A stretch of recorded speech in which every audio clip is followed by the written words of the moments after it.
ನೋಡಿ, ಬೇಡ ಅಂತ ಹೇಳಿದ್ರಲ್ಲ ಸಚಿವರು. ನಿನ್ನೆ ತಾವು ನೋಡಿದ್ರಿ ಬೆಂಗಳೂರಿನಲ್ಲಿ 7.8% ಪಾಸಿಟಿವಿಟಿ ಆಗಿದೆ. 5-6 ಜಿಲ್ಲೆಯಲ್ಲಿ ಈಗಾಗಲೇ ಜಾಸ್ತಿ ಆಗ್ತಾಯಿದೆ. ಇದು ಓನ್ಲಿ ಮ್ಯಾಟ್ರ್ ಆಫ್ ಟೈಮ್.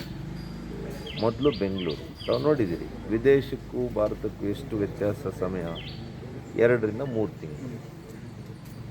ದೇಶಕ್ಕೆ ಬಂದಾಗ ಮಹಾರಾಷ್ಟ್ರ ಕೇರಳ ಪ್ರಾರಂಭವಾಗ್ತದೆ. ಅದಕ್ಕೂ ನಮ್ಮ ಕರ್ನಾಟಕಕ್ಕೆ ವ್ಯತ್ಯಾಸ ಎಷ್ಟು ಅಂದರೆ 2ರಿಂದ 3 ವಾರ.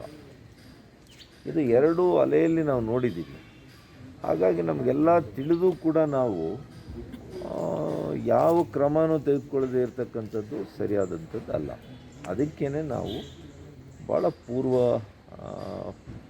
ಪೂರ್ವದಲ್ಲೇ, ಅದು ಬರೋಕ್ಕಿಂತ ಮುಂಚೆನೇ, ಹರಡೋದಕ್ಕಿಂತ ಮುಂಚೆನೇ ಕೆಲವು ಬಿಗಿಯಾದಂಥ ಕ್ರಮಗಳ ಮೂಲಕ ನಿಯಂತ್ರಣ ಪ್ರಾರಂಭದಿಂದನೇ ಮಾಡುವಂಥದ್ದು ಸರಿಯಾದಂಥ ಕ್ರಮ. ಇಡೀ ರಾಜ್ಯಾದ್ಯಂತ ಮಾಲೆ ಆ ಕಡೆ ಹೋಗ್ಬಿಡೋಣ ಇಲ್ಲ ಇನ್ನೂ ಕೂಡ ಸೀರಿಯಸ್ನೆಸ್ ಬಂದಿಲ್ಲ ಸರ್ಕಾರದಿಂದ ಅಂತ.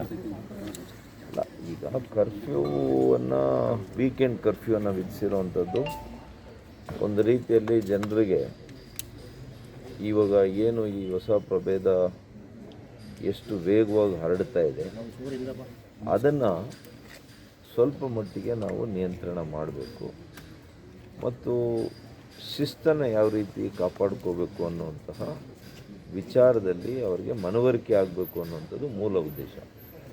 ಇದೇನು ಲಾಕ್ಡೌನ್ ಅಲ್ಲ, ಸಂಪೂರ್ಣ ಲಾಕ್ಡೌನ್ ಅಲ್ಲ ಇದು. ಹಾಗಾಗಿ ವೀಕೆಂಡ್ ಕರ್ಫ್ಯೂ ಅಲ್ಲಿ ಆದಷ್ಟು ಜನರು, ನೀವು 2 ದಿನಗಳು ಮನೆಯಲ್ಲಿ ಇರುವಂಥದ್ದು, ಸ್ವಲ್ಪ ಸಾಮಾಜಿಕ ಅಂತರವನ್ನು ಕಾಯ್ದುಕೊಂಡು ಅನಗತ್ಯವಾಗಿ ಓಡಾಡುವಂಥದ್ದನ್ನು ಕಡಿವಾಣ ಹಾಕಿದ್ರೆ ಒಂದು ರೀತಿಯಲ್ಲಿ ಖಂಡಿತವಾಗಿಯೂ ಕೂಡ ನಿಯಂತ್ರಣದಲ್ಲಿ ಒಳ್ಳೆಯ ರೀತಿಯಲ್ಲಿ ನಿಯಂತ್ರಣ ಸಾಧಿಸಲಿಕ್ಕೆ ಸಾಧ್ಯ ಆಗ್ತದೆ.